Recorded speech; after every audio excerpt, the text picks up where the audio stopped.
My CEO girlfriend Lin Shona's father gave me a choice. A check for 10 million yuan. Or stay on as his daughter's most useful boyfriend. I took the money without a second thought. 3 months later I was sorting oysters on the dock of my hometown, when a furious text from Lin Xiaoyona popped up. Jiang Xiaobei, where the hell have you gone? I glanced at the message, then turned to the old fisherman beside me. Uncle Wang, do you think this oyster's good enough to be the Oyster King? Uncle Wang spat out his cigarette. Your beat-up phone's vibrating like a fish flopping out of water. It's throwing me off. This oyster shucking round doesn't count. ... The place where Lim Bixuan asked to meet me was a private club. On the mahogany table, a check was slid across to me. Leave Lin Xiaoyona. Lin Bixuan's tone was casual, as if he were discussing some trivial business deal. This money is your starting capital. 10 million yuan. So many zeros followed the number that they stung the eyes. A low buzz filled my head, but all I could think of was the scene from the night before. Lin Xiaoyona had been on a call on the balcony. Her voice was quiet, but I heard every word. Jiang Xiaobei? She huffed a dry laugh, a note of impatience in it. He's the exact opposite of Zhu Yangjun. Practical, useful. That's exactly what I need right now. So I wasn't her boyfriend. I was just a practical add-on, the polar opposite of her first love, the artist Zhu Yangjun. 4 years together, and I'd been nothing but the most convenient tool for her career climb. It felt like a hole had been chiseled open in my chest, cold wind rushing right through it. I picked up the check, my fingertips cold. Then I smiled at Lin Baiquan. Thank you, sir.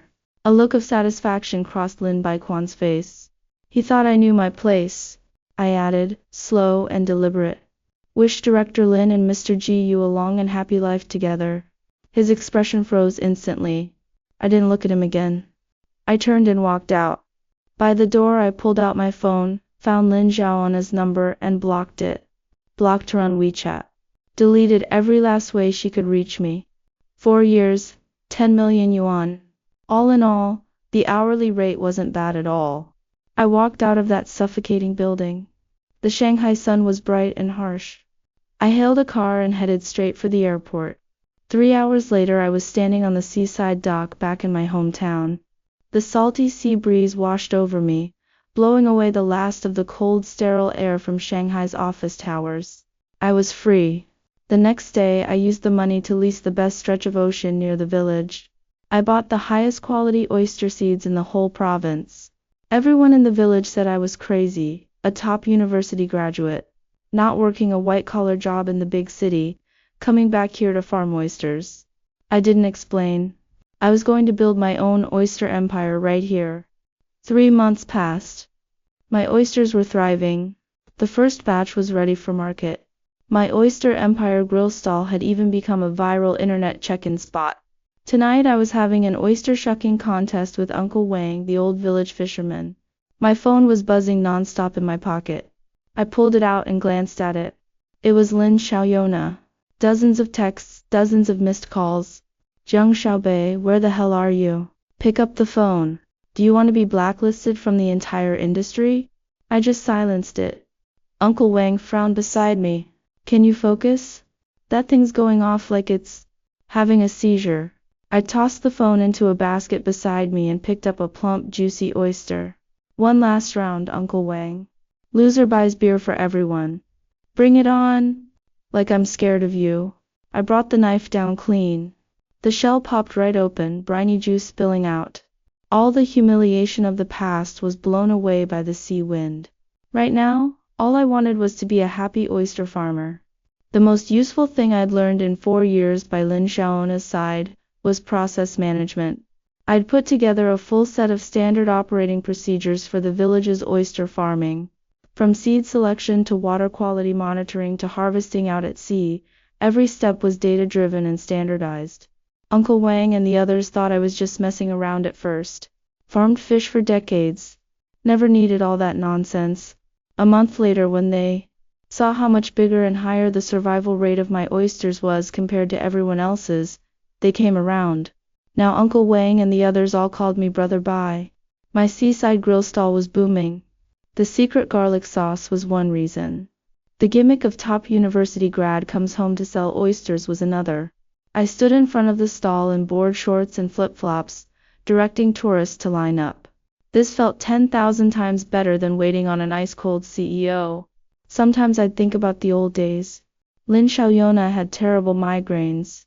In the middle of the night, she'd suddenly crave mulled wine from a specific winery, a specific vintage. I'd race halfway across Shanghai, bang on the door of a private wine cellar. When she hit a wall in her thinking during meetings, she'd call me and demand I build her the exact data model she wanted in 30 minutes. I'd have to drop everything I was doing.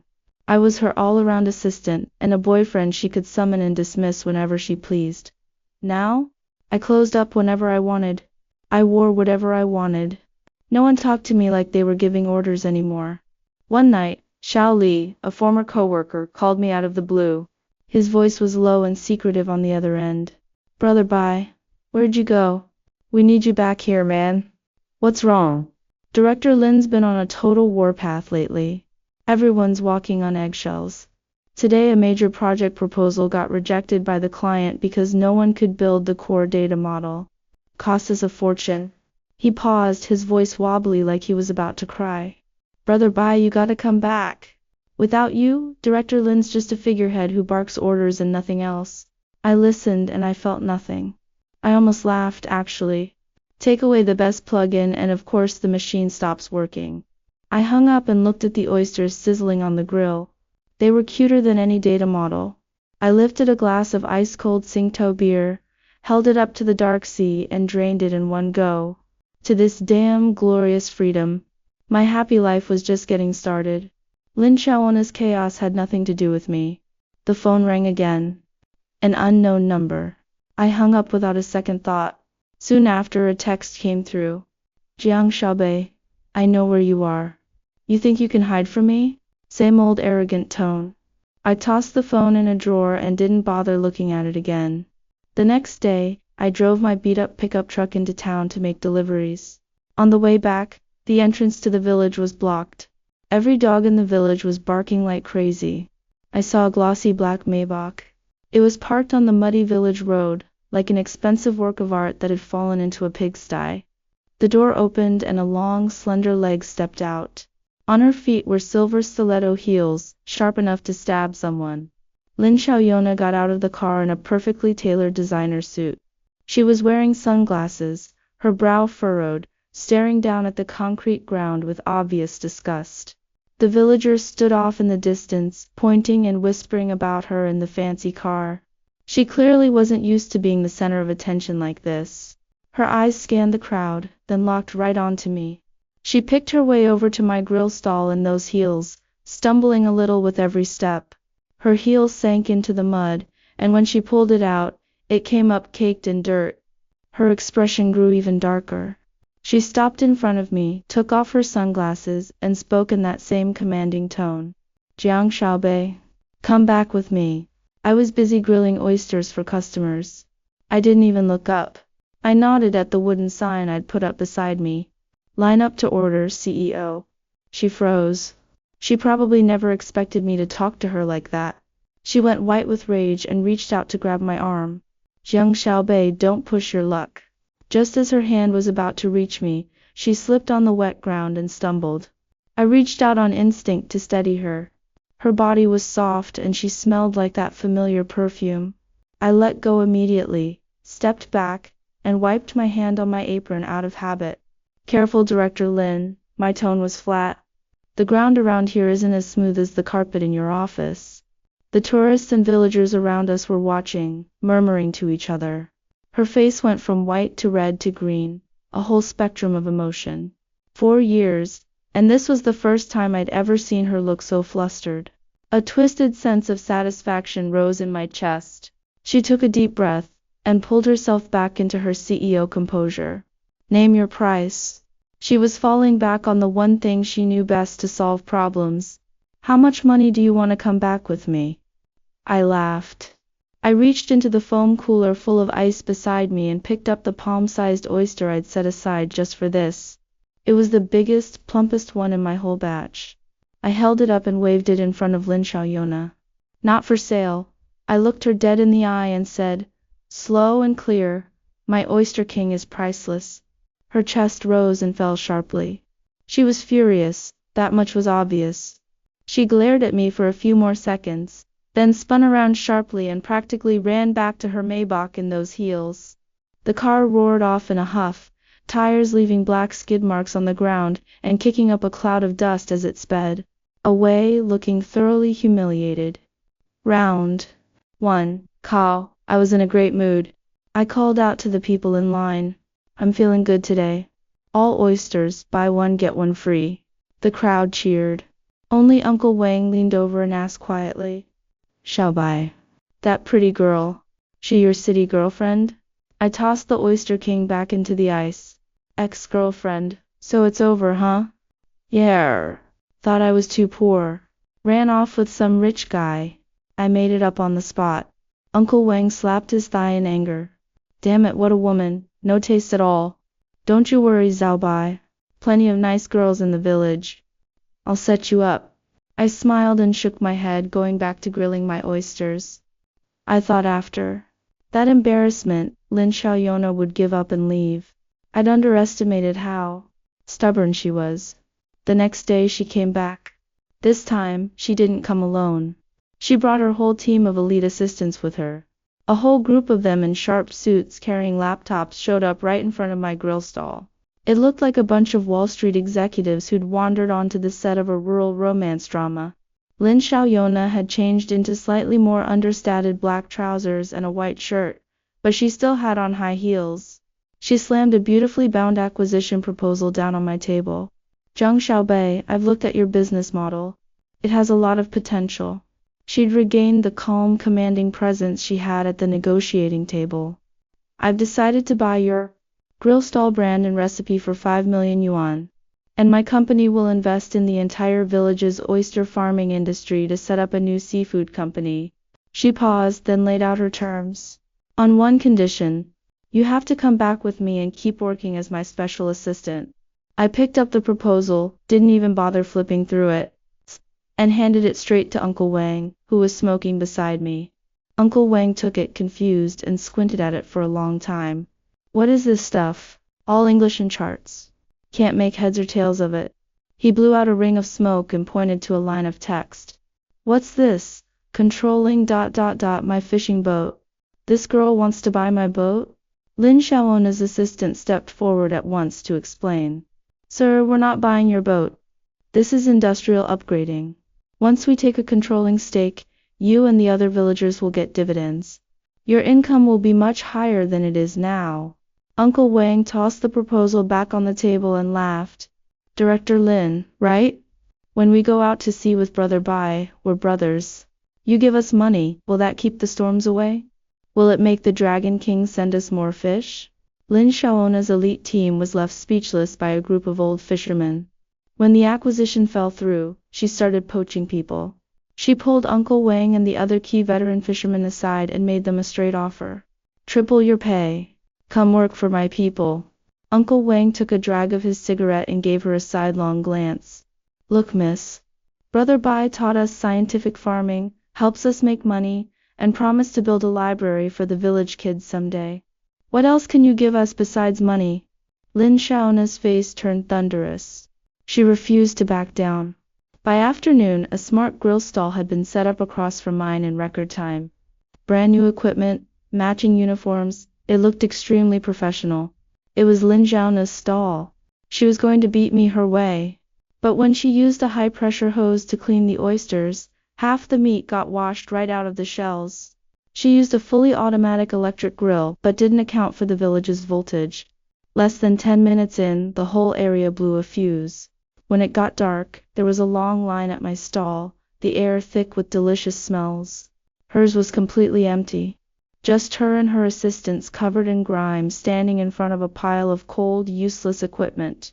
She was wearing an apron she'd found somewhere, clearly way too big for her, with smudges of ash on her face. She stared at the bustling scene at my stall like she wanted to kill someone.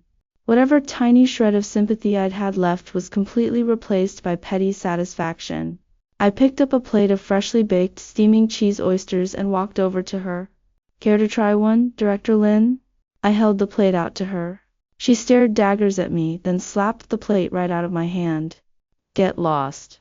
The oysters and scorching hot cheese hit the mud with a sizzle. I watched her shoulders tremble slightly with anger.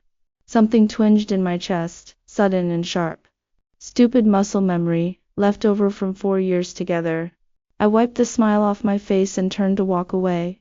This farce of a night had gone on long enough. On the third day, a flashy red convertible pulled up to the dock, looking wildly out of place. A man got out of the car. He wore a spotless white shirt and linen trousers, with slightly wavy hair and a brooding air about him. It was Zhu Yanjun, Lin Xiaona's precious first love, the ethereal artist who lived with his head in the clouds. He'd shown up, Xiaoyona. Zhu Yanjun ignored everything around him, and walked straight toward Lin Xiaoyona, wearing the solemn, noble look of someone here to rescue a princess. I've come to take you away from this vulgar place. When he saw me, he frowned, his disdain plain to see. How can you stand to be around someone like him? When Lin Xiaoyona saw him, she didn't look delighted. She looked exasperated. Zhu Yanjun, what are you doing here? If I'd waited any longer, the fish stench here would have completely rotted your taste. Zhu Yanjun pinched his nose dramatically. He decided he was going to show Lin Xiaoyona what real taste was. He said he would paint her a piece called The Little Mermaid and the Fisherman. He set up his easel by the sea. He'd just mixed his paints when a seagull flew overhead. A dollop of white bird droppings landed dead center on his brand new canvas. Zhu Yanjun's face turned more colors than his paint palette. Then he said he'd make Lin Xiaoyona a romantic dinner. He glanced at the oysters at my stall and looked revolted. Creatures like this are so postmodern, so full of raw, violent aesthetics. They're completely inedible. He announced he would make Lin Xiaoyona a molecular gastronomy salad. But after messing around by the sea for ages, he couldn't even get a pile of dried twigs to light. The smoke made his eyes stream. By the end, he was so hungry he could barely stand, just crouched on the ground. I quietly cooked a bowl of seafood noodles, with 2 freshly caught scallops, and a big prawn in it. I brought the bowl over to Lin Xiaoyona. She said nothing, took it, and ate every last bite, even drank all the broth. Zhu Yanjun looked on, absolutely appalled. Xiaoyona, what about your soul? Your taste? How can you eat something so so pedestrian? Lin Xiaoyona looked up and glared at Zhu Yanjun coldly for the first time. Shut up! I'm hungry. I almost laughed out loud right then. I realized this so-called first love was actually helping me out. His total uselessness made me look all the more valuable by comparison. That night, Zhu Yanjun complained the village guest house was too damp and insisted on sleeping in his sports car. By midnight, the seaside mosquitoes had well and truly taught him a lesson. The next morning, he was covered in mosquito bites and wailing about going back to the city. Annoyed, Lin Xiaoyona gave him her assistant's number and told him to sort it out himself. Before he left, Zhu Yanjun pointed a finger at me and issued a dramatic threat. You vulgar fisherman! Just you wait. Sooner or later I'll rescue Xiaoyona from you. I watched him scurry off and said, perfectly sincerely, don't let the door hit you on the way out. I almost wished he'd stayed a few more days. Free entertainment like that was hard to come by. The weather forecast said rain, but it hadn't said anything about a sea storm. That afternoon, Uncle Wang and I took 2 tourists out to sea for a fishing experience. Lin Xiaoyona had followed along on another boat without anyone noticing. Less than an hour out, the sky turned dark all at once. Dark clouds spilled across the sky like spilled ink, covering everything in seconds. Howling winds drove huge waves crashing against our fishing boat. The boat pitched violently like it might capsize any second. The tourists screamed in terror. I gripped the wheel tight and yelled at Uncle Wang to get the tourists below deck. On the other boat, things were even worse. Zhu Yanjun, the artist who'd been so desperate to leave that morning, had come along too. He clung to a post in the cabin, deathly pale, muttering some poem about storms and passion under his breath like a maniac. It was completely useless. Lin Xiaoyona tried to help. She tried to untangle the wind, tangled mooring ropes, but she had no idea what she was doing. A huge wave crashed over the side. She lost her footing and went tumbling over the rail. Watch out. My mind went completely blank. Without thinking, I let go of the wheel and lunged forward, catching her by the wrist the second she would have fallen into the sea. I pulled with every ounce of strength I had and hauled her back onto the deck. She crumpled onto the deck, soaked through, too shocked to speak. White-hot anger exploded in my chest. I roared at her. You think this is some project you're messing with in your office? People die out here. She snapped out of her shock and yelled right back up at me. I was just trying to help. Help? I laughed.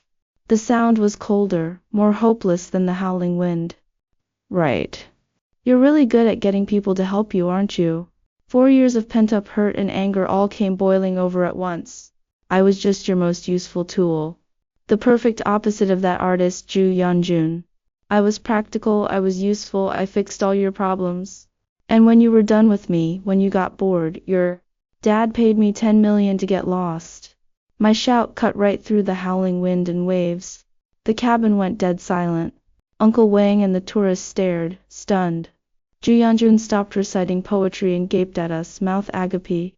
Lin Xiaona's face went deathly pale, all the blood draining from it. Her lips trembled. She couldn't get a single word out. When I was done yelling, I felt like all the strength had been drained out of me. 4 years of holding back, of playing a part, I'd torn it all to pieces myself. My chest felt hollow. All that was left was exhaustion. The storm had died down a little, without anyone noticing. The boat stopped pitching so violently. We all collapsed on the deck, no one saying a word. The air smelled only of salt water, thick with suffocating awkwardness.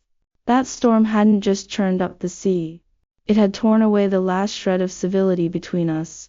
When we got back to shore, I didn't say a word. I locked myself in my room. I needed to calm down. Or rather, I needed some quiet, without Lin Xiaoyona.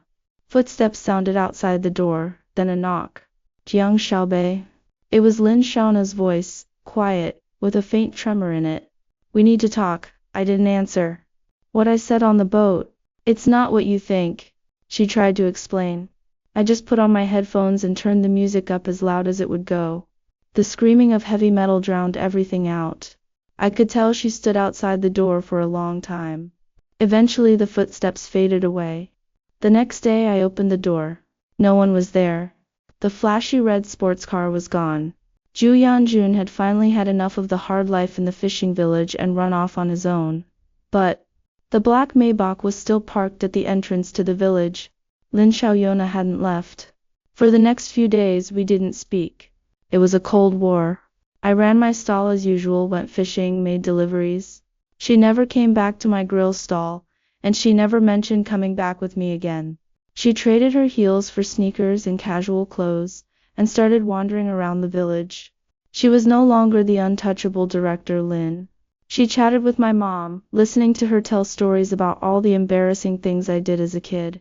When my mom told her I'd fallen into an outhouse when I was 5, she didn't look disgusted at all. She laughed. It was the first time I'd seen her smile in days. She went to see the modern farming facility I designed, and listened as Uncle Wang and the others rambled on about how capable and talented I was. She stood there listening quietly, like a stranger learning who I was for the very first time. She found out for the first time that I'd had a full scholarship all 4 years of college. She found out for the first time that to ease my family's financial burden, I'd once worked 3 jobs and only eaten 2 meals a day. I'd never told her any of that. Because around her, all I'd ever needed to do was play the part of the perfect boyfriend. My past, my struggles, they had nothing to do with her world. One afternoon I was mending the fishing nets damaged in the storm. A shadow fell over me. I didn't look up. I thought it was Uncle Wang. A pair of scissors was held out to me silently. It was Lin Xiaoyona. I looked up and met her gaze. Gone was the usual scrutiny, the commanding tone. All that was left was some complicated, unreadable emotion I couldn't place. I took the scissors and said thanks. She didn't leave. She just stood beside me, watching quietly. Sunlight fell over her, softening her usual cold edge. For a split second, my resolve wavered, completely against my will. I bowed my head right away and focused back on mending the net. Jiang Xiaobei, don't forget. She's just trying another way to get you to go back with her. Don't fall for it again. The Cold War went on for a week. Then a phone call I'd been waiting for broke the stalemate. The million-follower food blogger, Gourmet Lao Tao, had accepted my invitation to do a live stream review of my oyster empire stall. It was a key step in my plan. I was going to get my oysters out of this tiny fishing village. On the day of the live stream, crowds of people showed up in the village. Lao Tao's team was extremely professional, with cameras and equipment everywhere, an even bigger production than Lin Shaoana's had been. I changed into a clean polo shirt and trousers, and stood in front of the cameras. I didn't feel nervous at all. 4 years by Lin Shaoana's side had prepared me for far bigger situations than this. Hello everyone. I'm Zhang Xiaobei, founder of Oyster Empire. I spoke to the camera with ease and confidence. I talked about oyster growth cycles, and how different waters create different flavors. I talked about traditional farming methods, and the sustainable ecological farming practices I'd introduced. I spoke with passion and conviction. Comments flew across the live stream at lightning speed. Wow, this owner is so handsome and so knowledgeable. Oyster King, marry me. After listening to him, I feel like I've wasted decades eating oysters wrong. Already ordered.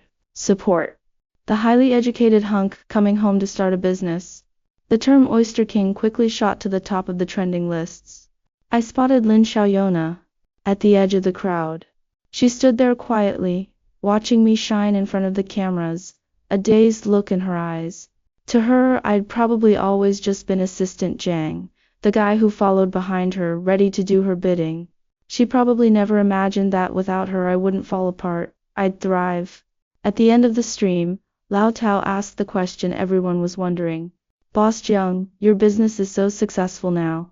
Have you ever thought about moving back to the big city? It was a sharp question. I smiled. I spoke into the camera as if addressing everyone, and yet as if speaking to one person in particular. The big city taught me how to survive. I paused and picked up a freshly shucked oyster, plump and brimming with juice. But this sea, it taught me how to live. I saw Lin Xiaoana flinch just slightly. She finally understood. I wasn't the Zhang Xiaobei who looked up to her, who depended on her anymore. Now I was Boss Jiang, the Oyster King. We weren't from the same world anymore. Or rather, I'd finally built a world of my very own. A world even her money couldn't buy away from me. When the stream ended, orders exploded. I'd become the true head of my own oyster empire. It had been a perfect, total victory. I'd outdone her completely on every level that mattered. After the stream, Lin Xiaoana found me. On the busy dock, with people coming and going all around, she stepped in front of me and took a deep breath. I'm sorry. It was the first time she'd ever apologized to me so sincerely. Not for knocking over the oysters. Not for the cruel things she'd said. She was apologizing for every single hurt I'd carried through those 4 years. I looked at her and said nothing. An apology felt too small.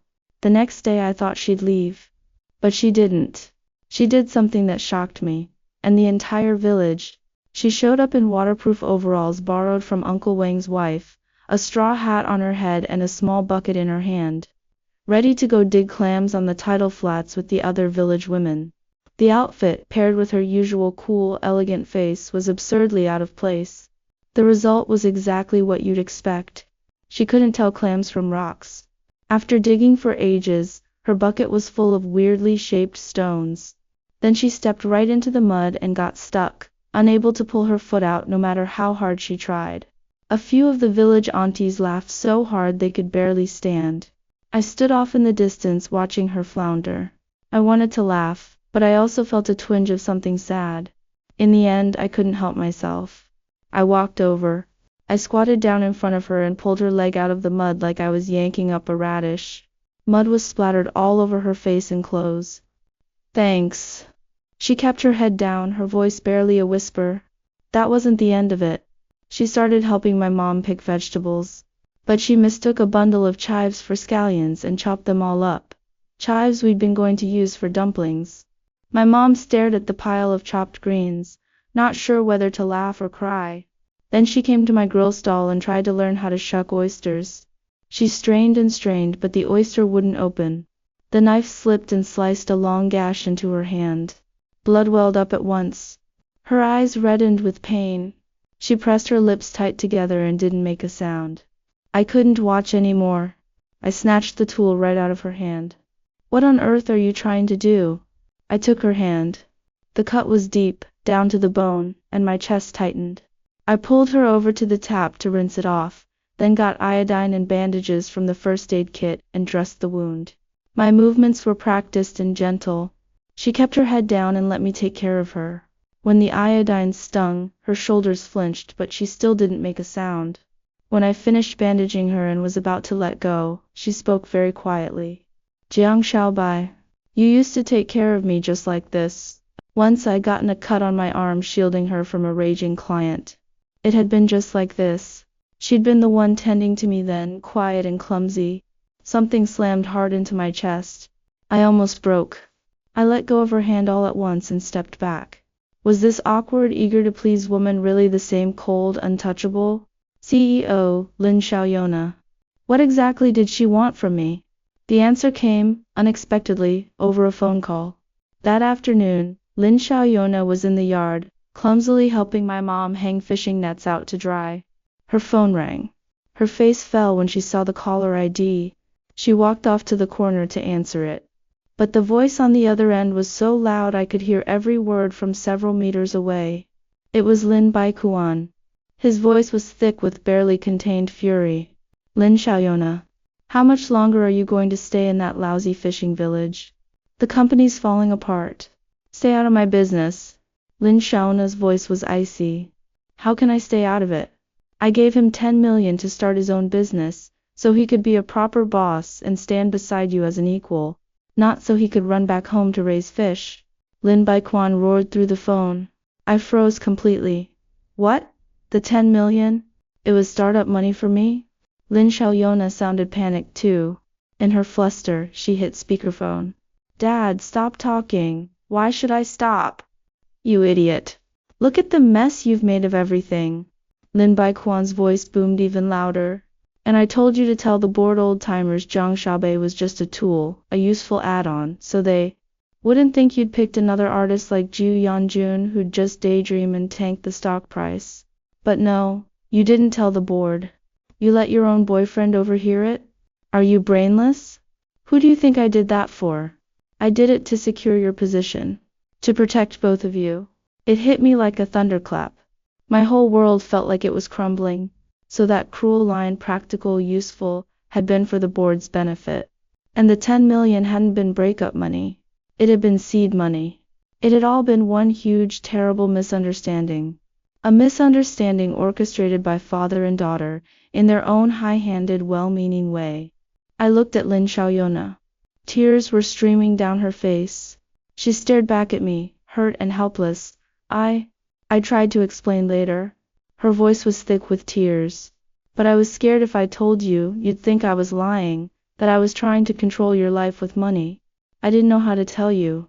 This woman, so sharp and decisive and eloquent in business, was so completely clumsy when it came to love.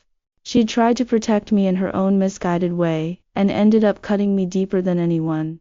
Then she'd tried to make it up to me, awkward and earnest.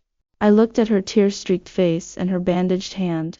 I wanted to laugh out of frustration, and yet my heart ached for her. What was I supposed to do with her? This impossible woman. After the truth came out, I needed time to process everything. Lin Xiaoyona could tell. She didn't push me. She disappeared for 3 days.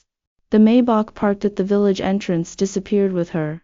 I thought she'd finally given up and left. I couldn't tell if I felt disappointed or relieved. On the evening of the 3rd day, the village suddenly transformed. Beautiful string lights hung all along the road from the dock to my grill stall. On the beach by the sea, a huge stage and screen had been set up. The entire fishing village had been turned into a top-tier brand launch venue. Uncle Wang and the others half-guided, half-dragged me over to the scene. Then I saw Lin Xiaoyona. She stood in the center of the stage in an elegant white gown, holding a microphone. She'd pulled every resource she had, bringing in media, distributors, and food critics from all over the country.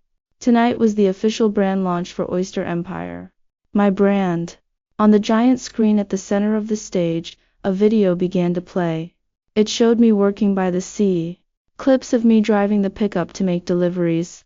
Me and waiters hauling oysters out of the water. Me sweating away at the grill stall. She'd filmed all of it secretly over the past few days.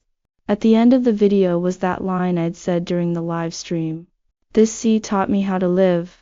Lin Xiaoxiaona stepped forward on the stage, facing the crowd and the countless cameras. It was the first time she'd ever shown vulnerability in public. Hello everyone. I'm Lin Xiaoxiaona, chief strategist for this project.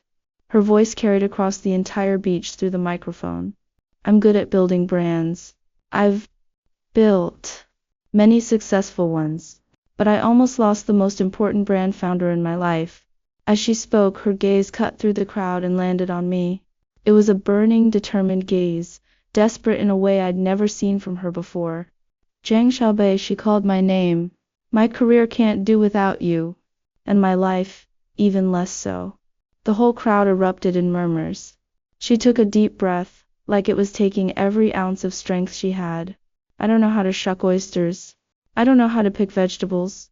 I mess everything up half the time. But I can open up the entire market for you. I can make Oyster Empire the top oyster brand in the whole country. There was fire in her eyes and tears too. So, Boss Jiang, she bowed slightly toward me. Would you still be willing to hire me as your chief marketing officer, and also as... She paused, a faint blush rising to her cheeks, but her voice was perfectly clear. Your lady boss. The whole place went wild. Camera flashes blazed all around, enveloping both her and me in light. This was her way. Clumsy but grand in scale. Forceful but full of sincerity. She'd put the choice in my hands once again. Under everyone's watchful gaze, I walked up onto the stage, step by step. I took the microphone from her cold hand. Her hand was trembling. I looked out at the hundreds of cameras and faces, and I felt calmer than I ever had. I spoke. My voice wasn't loud, but everyone could hear it clearly. Director Lin, I've received your proposal. I turned to Lin Xiaoxiaona, looked at her face, tense, like she was about to cry, and smiled. But as for compensation, I think it might take a whole lifetime to pay it off. Lin Xiaoxiaona froze. A few seconds later she smiled. But tears spilled down her cheeks anyway. Amid the cheers and whistles of the crowd, I reached out and pulled her into a tight embrace. She cried in my arms like a little girl. I leaned close to her ear and spoke so only she could hear. Chief Marketing Officer, yes, Lady Boss. You have to pass the assessment first. She lifted her tear-streaked face and looked at me, confused. I tapped the tip of her nose playfully. Assessment task. Shuck 10 oysters by yourself in under 1 minute. On our wedding night, Lin Xiaoxiaona, in an expensive silk nightgown, was crouched on the floor fighting a pile of oysters. Gritting her teeth, a timer sat in front of her, and beside it was a mountain of oyster shells she'd botched. Zhang Xiaobei, this is cruelty. She threw the tool down in a huff. I laughed and wrapped my arms around her from behind, covering her hand where she held the oyster knife. Silly girl. Let me show you. I guided her hand, found the right spot, and gave her wrist a gentle nudge. With a crisp click, the oyster shell popped right open. I pulled the slightly crumpled 10 million yuan check out of my pocket and handed it back to her. Consider it my bride price. She huffed, reached into her bag on the nightstand, and pressed a black credit card into my chest. This is your allowance. Afterward, everyone in the fishing village knew the Oyster King had married a beautiful wife from the city. She wasn't much good at shucking oysters, couldn't even keep up with the village kids. But when it came to selling oysters, she was the best in the village, no, the best in the whole country. They called her the Chief Oyster Lady. Due to a misunderstanding, Zhang Xiaobei mistakenly believed that Lin Xiaoxiaona, his CEO girlfriend of 4 years, only regarded him as a practical tool man. Disheartened, he accepted 10 million yuan and returned to his hometown to start his own business, building a successful career with his own abilities. After realizing the truth, Lin Xiaoxiaona put aside her pride to clumsily pursue him again. Finally, the misunderstanding was cleared up, and the two reconciled on an equal footing. This story tells us that even the strongest relationship cannot survive arrogance and suspicion. Love requires honest communication, not self-centered arrangements and temptations. True love is never one-sided dependence, but mutual appreciation and two-way devotion between two independent souls.